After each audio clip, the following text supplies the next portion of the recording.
Damai sejahtera Allah yang melampaui segala akal, kiranya itulah yang memelihara hati dan pikiran saudara-saudara dalam Kristus Yesus Tuhan kita. Amin.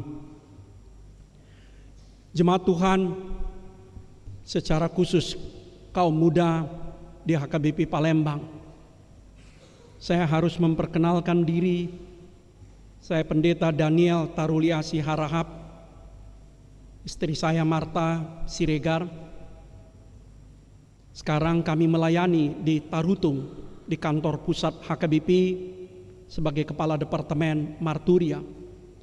Dan kami datang ke Palembang ini menemani Opui Eporus untuk acara sosialisasi misi ke Afrika dan Jubileum Sending yang akan kita lakukan besok.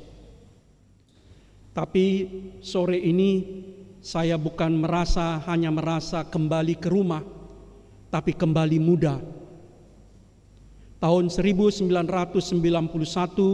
sampai 96, hampir tiap minggu sore saya ada di gereja ini, di lantai atas ini. Sebab diadakan ibadah minggu NHKBP, Naposo HKBP, dan saya adalah pendeta NHKBP pada waktu itu selama 5 tahun. Karena itu khotbah atau tidak khotbah, saya pasti ada di ibadah sore. Sebagian kawan-kawan saya, tadi saya lihat ada di tangga, saya ketemu kawan Naposo 30 tahun yang lalu, Uli Gultom, Nyonya Simangunsong. Kawan saya yang gak pernah tua, Sintua Posma Budianto Siahaan. Sampai sekarang dia masih muda, padahal 30 tahun yang lalu dia yang paling aktif berdrama di sini. Saya merasa kembali ke gereja ini, melihat anak-anak muda, sebab dulu setiap sore seperti inilah kondisinya. Kompleks Yapon ini selalu dipenuhi dengan orang-orang muda. Dan biasanya sampai tengah malam semua masih ada di sini. Ada yang pergi ke Simpang Sekip, ada yang kemana, sampai pada akhirnya harus disuruh pulang.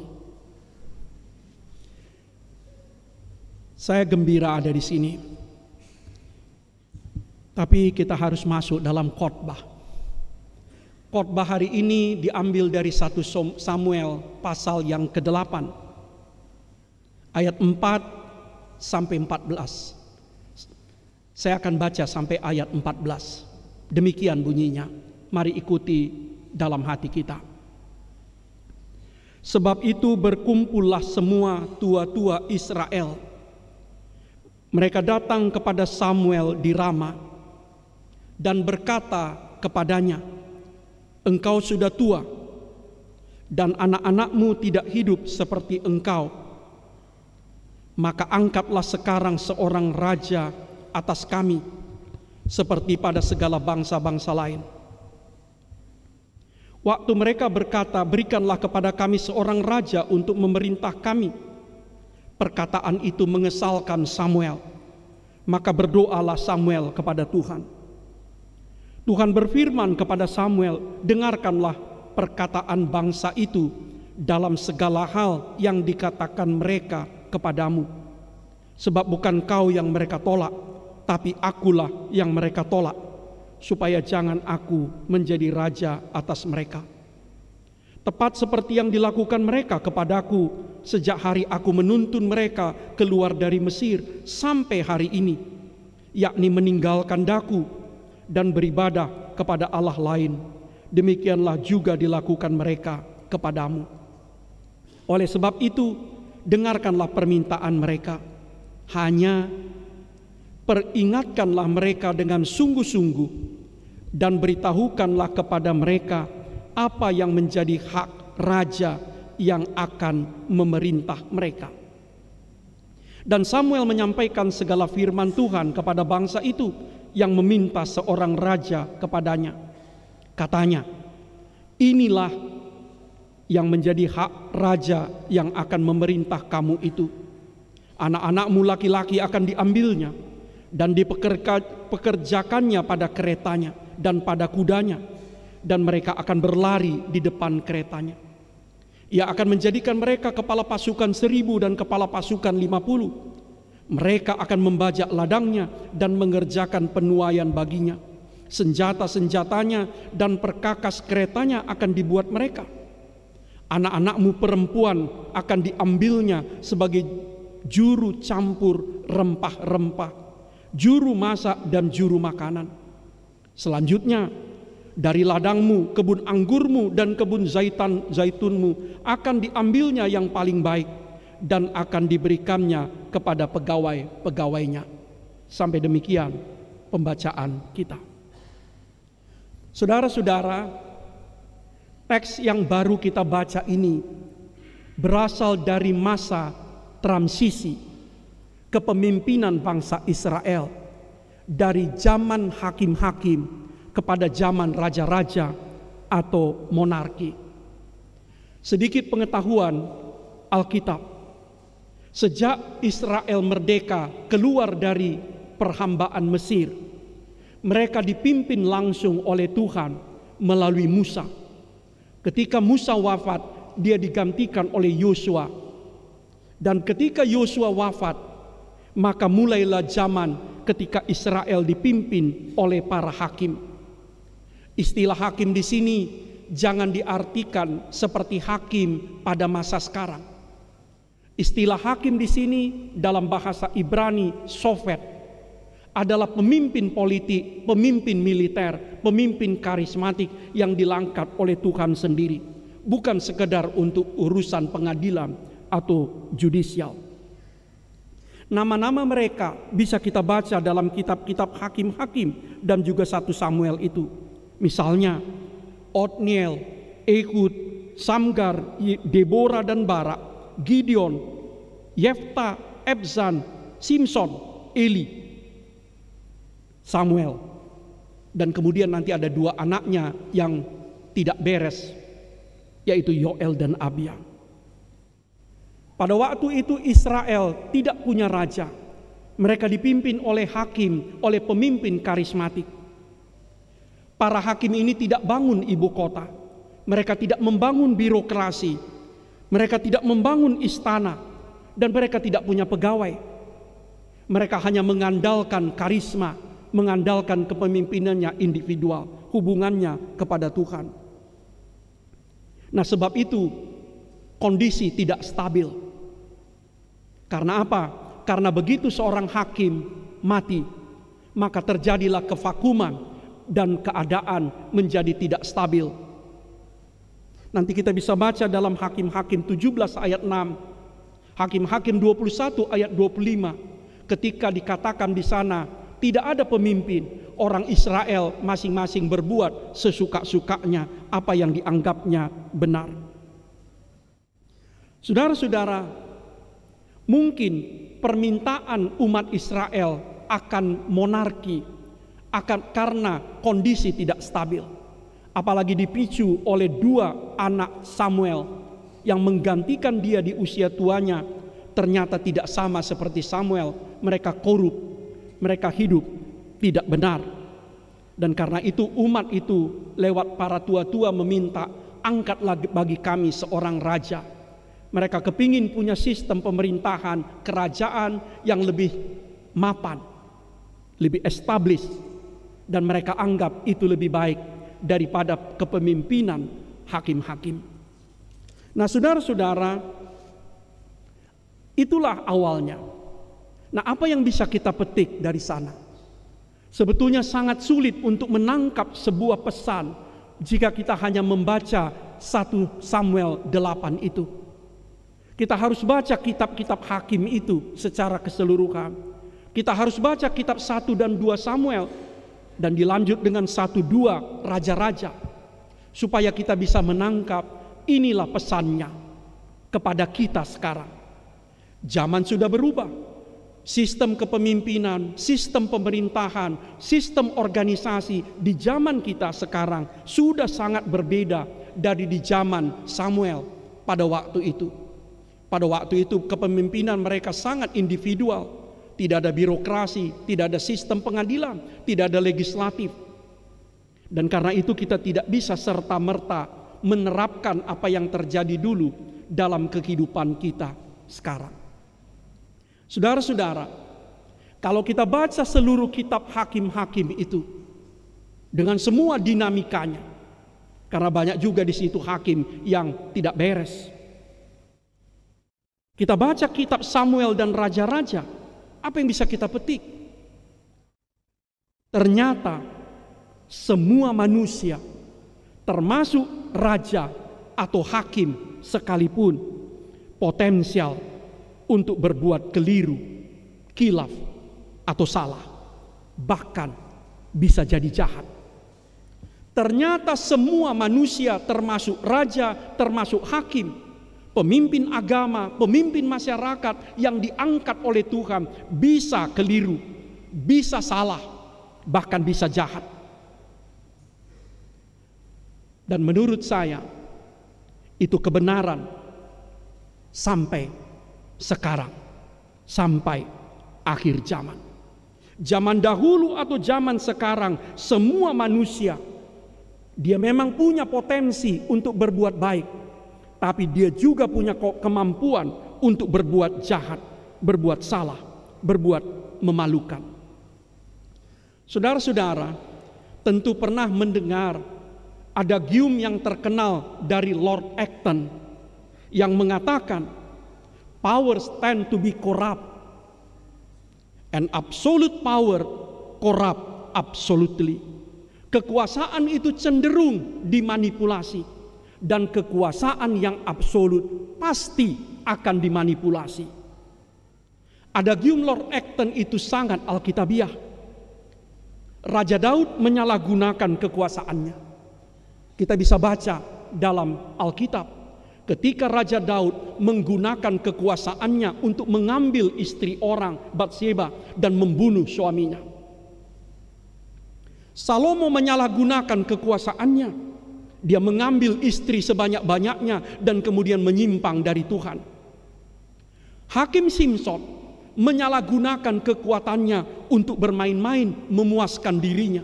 Dia pernah bunuh banyak orang hanya untuk membayar teka-tekinya. Hakim Yefta pernah mengorbankan putri kandungnya karena dia terlalu cepat bernazar tanpa mikir. Jadi hati-hati juga saudara-saudara bernazar. Karena Yefta pernah bernazar, siapapun yang keluar pertama kali dari rumahku ketika aku menang peperangan akan kupersembahkan, katanya. Dia menang perang dan pulang ke rumah, ternyata yang keluar paling awal adalah putrinya sendiri. Karena itu dia korbankan. Saudara-saudara, ketika kita membaca masa-masa kepemimpinan awal ini, kita diingatkan, ternyata semua manusia berdosa, termasuk para hakim dan para raja, dulu dan sekarang. Pada masa itu, pengetahuan filsafat, pengetahuan sosiologi dan ilmu politik, pengetahuan tata negara sangat sederhana dan terbatas. Saudara tidak bisa mengatakan, oh mari kita kembali ke zaman dulu, ke zaman Samuel. Pada waktu itu pengetahuan mereka sangat terbatas, termasuk tentang tata negara, tentang kemasyarakatan. Manusia belum menemukan sebuah sistem kepemimpinan dan pemerintahan yang lebih ideal. Merespon ketidakefektifan pemerintahan hakim-hakim itu. Karena itulah masyarakat Israel mau menggantinya dengan monarki, dengan kerajaan yang dianggap mereka lebih mapan. Tapi Samuel mengingatkan, hati-hati bahwa kekuasaan monarki atau kerajaan itu juga punya resiko. Pada zaman itu raja-raja sangat absolut kuasanya. Dialah pemilik segalanya. Sebab itu Samuel tadi mengingatkan, hati-hati, sebab dia akan menguasai kamu, anakmu akan diambilnya, katanya, dipekerjakannya untuk kepentingannya. Nah, karena itu saudara-saudara, pertanyaan bagi kita adalah bagaimana kita membangun organisasi, membangun kepemimpinan, membangun kepengurusan, membangun sebuah gereja ketika anggota-anggotanya, ketika pemimpin-pemimpinnya seperti saudara dan saya, orang-orang yang berdosa, orang-orang yang bisa salah, bisa keliru, bahkan bisa jahat. Kita tidak mau kembali ke zaman Samuel dan tidak mungkin kembali. Kita tidak mau kita menolak sebuah negara teokratis. Kita sudah hidup di negara modern, di negara demokrasi modern. Pertanyaannya, bagaimana kita membangun sebuah organisasi, sebuah kepengurusan, sebuah kepemimpinan, sebuah masyarakat ketika anggotanya, ketika pemimpin-pemimpinnya adalah orang-orang berdosa yang bisa keliru, bisa khilaf, bisa salah, bahkan bisa jahat.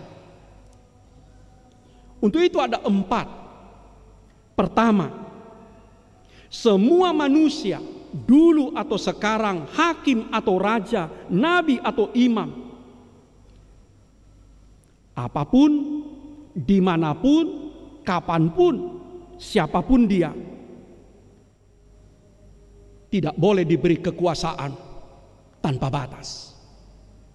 Itulah pesan pertama untuk kita. Siapapun manusia, mau hakim atau nabi atau raja atau pemimpin pada masa sekarang, dia tidak boleh diberi kekuasaan tanpa batas, sebab pasti akan disalahgunakannya. Sebab itu perlu dibatasi cakupan kekuasaannya, waktunya, jenisnya. Karena itu sekali lagi saudara-saudara, apa yang kita pelajari di sekolah tentang trias politika, pembagian kekuasaan eksekutif, legislatif dan yudikatif, sebetulnya sangat Kristiani dan berakar dari pemahaman Alkitab bahwa manusia itu berdosa, sebab itu kekuasaannya tidak boleh ditumpuk pada satu pihak atau pada satu orang. Kekuasaan itu harus dibagi-bagi, dipisah-pisah, dibatasi untuk menolong diri kita, mencegah kita untuk tidak menyalahgunakannya. Samuel sendiri, hakim yang dipuji itu, pada akhirnya tidak bisa mengendalikan 2 anaknya. 2 anaknya menjadi hakim yang jahat. Sebelumnya hakim Eli, 2 anaknya juga pencuri dan tidak bisa dikendalikannya. Dan bila saudara-saudara baca nanti para raja di Israel, sebagian besar menyalahgunakan wewenangnya. Nah, karena itu pesan untuk kita, kita bukan mau kembali ke masa lalu. Kita bukan mau mencontoh kembali sistem pemerintahan masa lalu, sistem organisasi 2700 tahun yang silam. Tapi kita mau menegaskan, membaharui penghayatan kita. Tidak ada orang kekuasaannya yang boleh absolut atau mutlak, termasuk di gereja. Karena itulah gereja kita membatasi bahkan masa jabatan eforus, sekjen atau kadep, preses, dia tidak boleh lebih dari 2 kali. Bahkan seksi-seksi dia tidak boleh lebih dari 2 kali berturut-turut. Untuk mengatakan tidak ada orang yang kekuasaannya boleh selama-lamanya tanpa batas. Dulu di negeri kita, presiden yang pertama dianugerahi gelar presiden seumur hidup, dan terjadi penyimpangan yang sangat besar. Dulu di negeri kita ada seorang presiden 30 tahun berkuasa dan terjadi juga penyimpangan yang sangat besar. Dan sesudahnya kita memiliki presiden yang sangat baik dan populer, dan sebagian orang tergoda untuk memperpanjang lagi kekuasaannya. Syukur tidak terjadi. Maka masa jabatan presiden itu pun dibatasi hanya 2 kali. Saudara-saudara, kembali lagi, semua manusia harus dibatasi kekuasaannya. Jadi kalau saudara dan saya punya wewenang, apakah sebagai pemimpin organisasi di kampus, atau di masyarakat, atau di kantor, kekuasaan kita dibatasi, berbahagialah. Sebab itu untuk menolong diri kita sendiri dan menolong komunitas kita, supaya tidak terjadi penyimpangan. Yang kedua, semua manusia, termasuk hakim, termasuk raja, termasuk imam, termasuk para nabi, rupanya harus bersedia diawasi dan disupervisi. Semua manusia, saudara dan saya, harus bersedia diawasi dan disupervisi. Dan kita belajar, transparansi adalah sistem yang paling efektif untuk melakukan pengawasan itu. Semakin gelap, semakin tersembunyi, semakin tertutup sebuah ruangan, percayalah, ruangan itu semakin kotor. Periksa di rumah kita, periksa di sekolah kita, periksa di gereja kita, mana ruangan yang tersembunyi, mana ruangan yang tertutup, mana ruangan yang selalu gelap, pasti kotornya, minta ampun. Begitu jugalah organisasi, begitu jugalah komunitas, begitu jugalah gereja yang selalu tersembunyi, gelap, dan menutup dirinya. Kalau kita mau kehidupan kita transparan, bersih, secara harafiah maupun secara simbolis, mari kita buka hidup kita seluas-luasnya. Penelitian juga, saat kita hanya berbicara kepada diri kita sendiri, sebagian besar yang kita bicarakan itu negatif. Coba saudara-saudara ingat, ketika kita bicara kepada diri kita sendiri, tidak ada orang di samping kita. Sebagian besar yang kita katakan kepada diri kita sendiri itu lebih banyak yang negatif. Nah, karena itu saudara-saudara, sekali lagi kita tidak bisa kembali ke zaman Samuel dan tidak akan mau kembali ke zaman hakim-hakim, kembali ke zaman raja-raja. Tetapi mengingatkan kita, siapapun kita, termasuk pendeta sekalipun, dia harus mau diawasi, disupervisi. Sintua, dewan, seksi, guru sekolah minggu, pengurus NHKBP, semua kita harus mau diawasi dan disupervisi. Hanya dengan demikianlah kita terhindar dari kesalahan yang tidak perlu. Saudara-saudara, salah satu bentuk transparansi dalam gereja kita itu adalah tikting atau warta jemaat. Karena sudah sangat biasa kita anggap enteng, seolah-olah apalah itu tikting. Padahal tikting atau warta jemaat itu adalah sebuah bentuk transparansi gereja. Tidak ada yang kita sembunyikan apapun itu dalam kehidupan kita. Bukan hanya soal uang, tapi juga kegiatan. Nah, karena itu, saudara-saudara termasuk para mahasiswa juga harus membuka diri untuk diawasi dan disupervisi. Mahasiswa yang tidak mau ditanya oleh orang tuanya bagaimana progres kuliahnya. Mahasiswa anak muda yang tidak mau ditanya oleh orang tuanya di mana dia sekarang berada, siapa temannya. Sangat mudah jatuh ke dalam kesalahan. Karena itu saudara-saudara memakai bahasa sekarang, jangan terlalu sering berada di wilayah blank spot.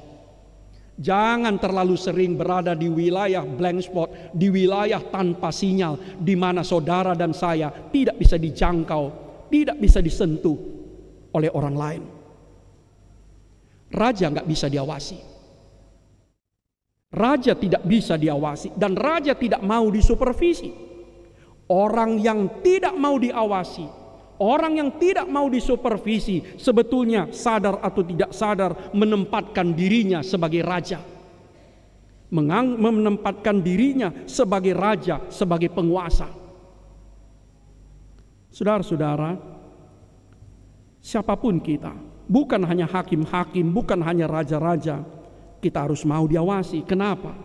Karena kita orang berdosa. Kita bisa keliru, kita bisa salah, bahkan kita bisa jahat. Yang ketiga, apa yang bisa kita pakai untuk pegangan kita di masa sekarang? Semua manusia harus mau bertanggung jawab kepada Tuhan dan sesama. Semua manusia harus mau bertanggung jawab, melapor kepada Tuhan dan sesama.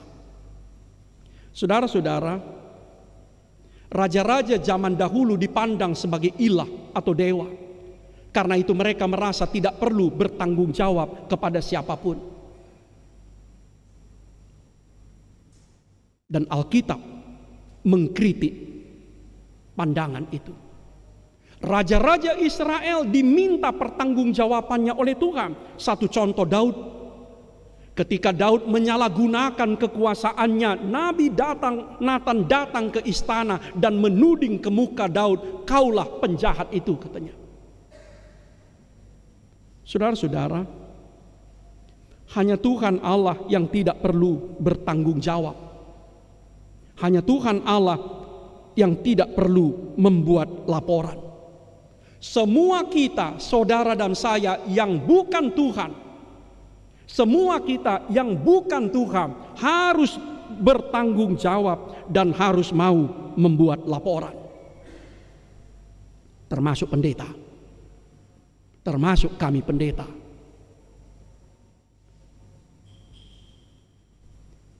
Saudara-saudara, namun pada zaman sekarang kita tidak bisa bertanggung jawab hanya kepada Tuhan. Saudara tidak bisa mengatakan cukuplah aku bertanggung jawab kepada Tuhan. Nggak bisa lagi. Sebab pertanggungjawaban kepada Tuhan tidak bisa dilihat, tidak bisa diukur. Saudara dan saya harus bertanggung jawab juga kepada sesama manusia, kepada lembaga, kepada atasan, kepada pimpinan, kepada orang tua, kepada guru, kepada dosen. Saudara-saudara, waktu kita kecil, kita bertanggung jawab kepada orang tua dan guru kita. Setelah kita dewasa, kita bertanggung jawab kepada atasan, kepada pimpinan, kepada lembaga, kepada institusi, kepada negara. Dan inilah salah satu titik lemah gereja kita. Inilah salah satu titik lemah gereja kita. Banyak di antara warga gereja, banyak di antara pelayan gereja yang merasa dia tidak perlu membuat laporan pertanggungjawaban dan tidak perlu melapor kepada siapapun juga. Dulu zaman kami tahun 90-an, laporan pertanggungjawaban panitia Natal kan bulan Desember, seringkali masih terjadi disampaikan pada bulan Agustus tahun berikutnya. Laporan pertanggungjawaban panitia Paskah biasanya bulan April, disampaikan pada bulan November. Tapi sini ada beberapa kawan saya, NHKBP tahun 90-an, mengambil komitmen semua laporan pertanggungjawaban disampaikan paling lama seminggu sesudah kegiatan selesai. Seminggu sesudah kegiatan selesai. Tahun 90-an, boleh cek dan recheck. Saudara-saudara, sekali lagi, kalau kita membaca kitab Samuel, kita bukan mau bicara tentang raja-raja, tentang pemimpin-pemimpin politik, jauh di sana. Kita mau bicara tentang diri kita, organisasi kita, gereja kita, komunitas kita, kepengurusan kita. Bahwa setiap orang harus bertanggung jawab dan membuat laporannya. Anak-anak yang tidak mau membuat laporan kepada orang tuanya pantas dicurigai. Mahasiswa yang tidak mau melaporkan progres pendidikannya kepada orang tuanya pantas dicurigai. Termasuk kami para pelayan yang tidak mau membuat laporan. Apa, bagaimana, di mana, kapan dia bekerja. Yang keempat dan terakhir, apa pesan untuk kita? Setiap manusia harus hidup bagi sesamanya, bagi Tuhan, bukan hanya bagi dirinya sendiri. Kenapa Alkitab sangat sering mengecam raja-raja itu? Sebab pada masa lalu raja-raja itu hanya memikirkan kekayaannya, kekuasaannya, kemasyurannya, kesenangannya, kenikmatannya, bukan kepentingan rakyat. Kalau kita baca kitab Hakim-Hakim, kita baca kitab 1 dan 2 Samuel, kita baca kitab 1 dan 2 Raja-Raja, kita diajak Setiap manusia rupanya kita harus hidup bagi sesama, bagi orang banyak, bukan hanya bagi diri kita sendiri. Karena itu ketika kita membahas tentang Samuel, tentang monarki Israel, kita diingatkan rupanya kekuasaan itu bukan tujuan, tapi alat untuk mewujudkan tujuan-tujuan yang lebih penting dan luhur. Kekuasaan sekecil apapun adalah alat pelayanan dan pengabdian kita. Seberapa kecilnya wewenang yang diberikan kepada saudara dan saya, gunakanlah itu sebagai alat pelayanan, alat pengabdian bagi sesama. Karena itu saudara-saudara, kita diajak melalui khotbah hari ini untuk mengarahkan hati kita kepada sesama, kepada persekutuan, kepada komunitas, kepada masyarakat kita. Bahkan nanti Rasul Paulus dalam 1 Korintus 12 ayat 7, 1 Korintus 14 ayat 12 mengatakan, karunia Roh Kudus itu pun tidak boleh digunakan untuk kepentingan diri sendiri, tapi kepentingan persekutuan, kepentingan bersama. Tapi sekali lagi masalah terbesar gereja kita, HKBP pada zaman sekarang, ego kita masing-masing terlalu besar. Masalah terberat bagi gereja kita sekarang, ego kita masing-masing, saya pakai kata kita, saudara dan saya, terlalu besar.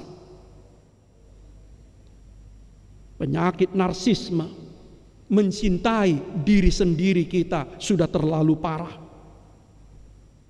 sehingga kita seringkali lupa membangun kepentingan bersama, membangun persekutuan, membangun kehidupan bersama. Tidak ada gunanya seorang hakim atau seorang raja yang hanya hidup untuk dirinya sendiri, dan tidak ada gunanya juga saudara dan saya ketika kita hidup hanya untuk diri kita sendiri. Dan dalam rangka itulah, amang inang, para anak-anak muda, kita merayakan Jubileum Sending. Terima kasih untuk NHKBP yang menyanyikan Mars Jubileum Sending tadi. HKBP pun tidak boleh hidup untuk dirinya sendiri. HKBP pun tidak boleh hidup untuk dirinya sendiri, termasuk HKBP Palembang. Tidak ada gunanya HKBP di dunia ini kalau dia hanya hidup untuk dirinya sendiri. Kita harus hidup untuk sesama, untuk dunia, untuk masyarakat. Sebab itu, ketika kita belajar dari hakim-hakim, kita belajar dari raja-raja Israel itu, mari kita lawan ego kita. Mari kita lawan ego kita. Mari kita lihat kebutuhan dan penderitaan sesama. Mari kita bangun komunitas, kita bangun persekutuan, kita bangun gereja, masyarakat, dan bangsa kita. Amin. Terima kasih Allah. Lihatlah kami di sini. Kami mau belajar dari umat perjanjian lama yang mengalami krisis kepemimpinan, krisis kelembagaan. Kami tidak bisa kembali ke masa lalu, namun kami bisa belajar dari sejarah umat-Mu, dari keberhasilan dan kegagalan mereka. Permenungan kami terhadap sejarah para hakim, sejarah raja-raja Israel menyadarkan kami, rupanya semua kami adalah manusia berdosa. Kami potensial keliru, kilaf, salah, atau bahkan kami bisa jadi jahat. Sebab itu, berikanlah kami hati yang rela, agar wewenang dan kekuasaan kami dibatasi, baik dari segi waktu, dari segi cakupan, dari segi jenis, dari segi bobot. Sebab kalau kami memiliki wewenang yang terlalu besar, pasti akan kami salah gunakan.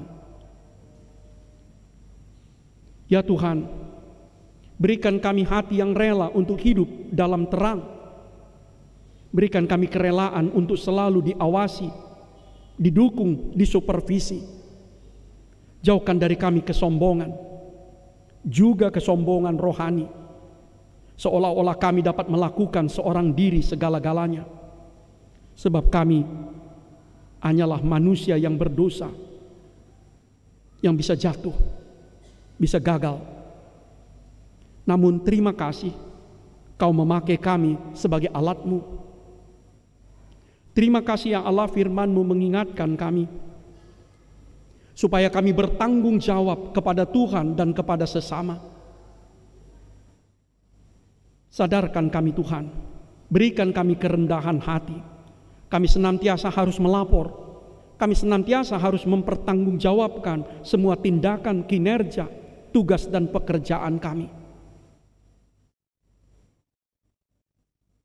Tuhan, pada akhirnya berikan kami roh-Mu, supaya kami tidak hidup hanya bagi diri kami sendiri.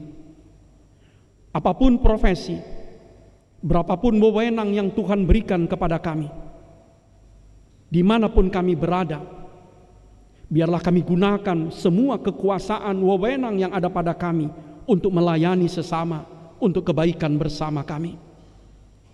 Terima kasih Allah. Berkati semua anak-anak-Mu yang masih kuliah atau sudah bekerja, meraih cita-citanya, membangun karakternya, membangun masa depannya. Berkati kami para orang tua. Berkati gereja-Mu HKBP, secara khusus HKBP Palembang ini. Berkati persekutuan, kesaksian, pelayanan kami di sini. Secara khusus, berkatilah gereja-Mu ya Allah yang sedang merayakan Jubileum 125 tahun sending HKBP.